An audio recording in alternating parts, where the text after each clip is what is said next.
আসসালামু আলাইকুম শিক্ষার্থী বন্ধুরা। আমাদের আজকের এই ভিডিওতে দুটি ধনাত্মক সংখ্যার পরিপূরক যোগ কীভাবে করতে হয় তা সম্পন্ন করব এবং আবার দুটি ঋণাত্মক সংখ্যার পরিপূরক যোগ কীভাবে করতে হয় তাও সম্পন্ন করব। প্রথমে দুটি ধনাত্মক সংখ্যা, একটা +22 এবং আরেকটা +13, এই দুটি সংখ্যা নেওয়া যাক। তো 22 যেহেতু ধনাত্মক সংখ্যা, তাই তার 22 এবং 13 যেহেতু দুটি ধনাত্মক সংখ্যা, তাই পরিপূরক যোগ করার জন্য তার 2-এর পরিপূরক বের করার কোনো প্রয়োজন নেই। সুতরাং 22-এর বাইনারি আমরা সরাসরি 8 বিট রেজিস্টারে সাজিয়ে নেব এবং 13-এর বাইনারিকেও সরাসরি 8 বিট রেজিস্টারে সাজাবো। এবং +22 এর বাইনারি 8 বিট রেজিস্টারে হলো এই মানটি এবং +13 এর 8 বিট রেজিস্টারের মানটি হলো এই মানটি। এবং যদি সরাসরি এই দুইটি মান যোগ করে দিই তাহলেই পরিপূরক যোগের কাজটি সম্পন্ন হয়ে যাবে। যেহেতু দুটি সংখ্যাই ধনাত্মক, তাই 2-এর পরিপূরক বের করার কোনো প্রয়োজন নেই।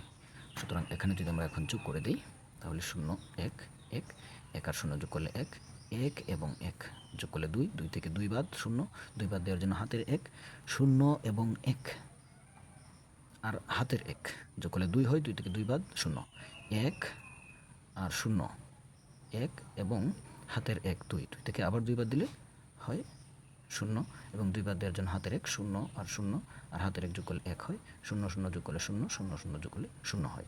এখানে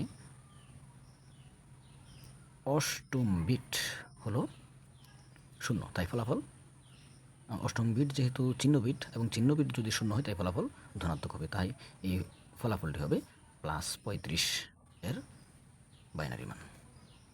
সুতরাং পরিপূরক যোগের কাজটি সম্পন্ন হয়ে গেল। আর যদি দুটি সংখ্যাই ঋণাত্মক হয় তাহলে দুটি সংখ্যাকেই 2-এর পরিপূরক মান বের করতে হবে, অর্থাৎ -22-এরও 2-এর পরিপূরক বের করতে হবে, -13-এরও 2-এর পরিপূরক বের করতে হবে।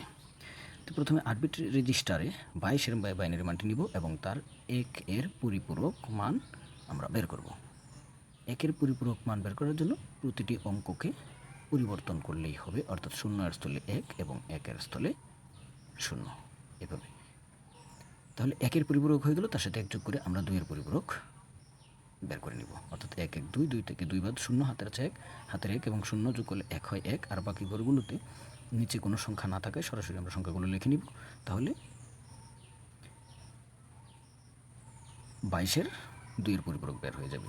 যেহেতু এখানে অষ্টম বিট অর্থাৎ চিহ্ন বিট 1, তাই ফলাফল ঋণাত্মক হবে, অর্থাৎ এই মানটি হবে -22 এর মান।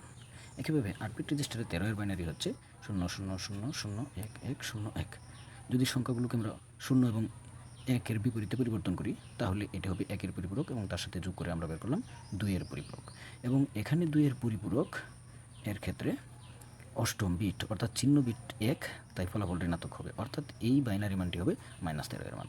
এখন -22 এর বাইনারি মান এবং -13 এর বাইনারি মান, এই দুটি মান সরাসরি যোগ করে দেব, তাহলে পরিপূরক যোগ সম্পন্ন হবে।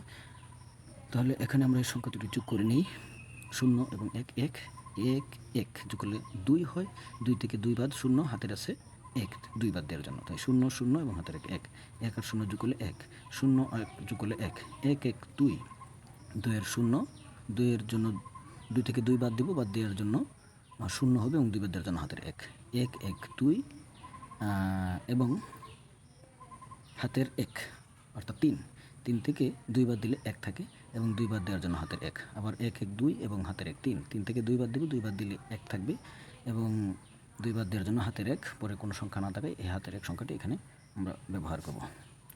আর এখানে অষ্টম বিট 1, অর্থাৎ তাই ফলাফল হবে ঋণাত্মক, অর্থাৎ চিহ্ন বিট 1 হয় ফলাফল ঋণাত্মক হবে। এবং নবম বিটকে ক্যারি বিট হিসেবে বিবেচনা করা হয় এবং ক্যারি বিট থেকে সাধারণত যোগফল থেকে বাদ দেওয়া হয়। সুতরাং -35 যেহেতু চিহ্ন বিট 1, তাই ফলাফল মাইনাস হবে, অর্থাৎ -35-এর বাইনারি মান হবে 1 1 0 1 1 1 0 1, অর্থাৎ এটি -35-এর বাইনারি মান এবং পরিপূরক যোগের কাজটি সম্পন্ন হয়ে গেল। ধন্যবাদ। আসসালামু আলাইকুম।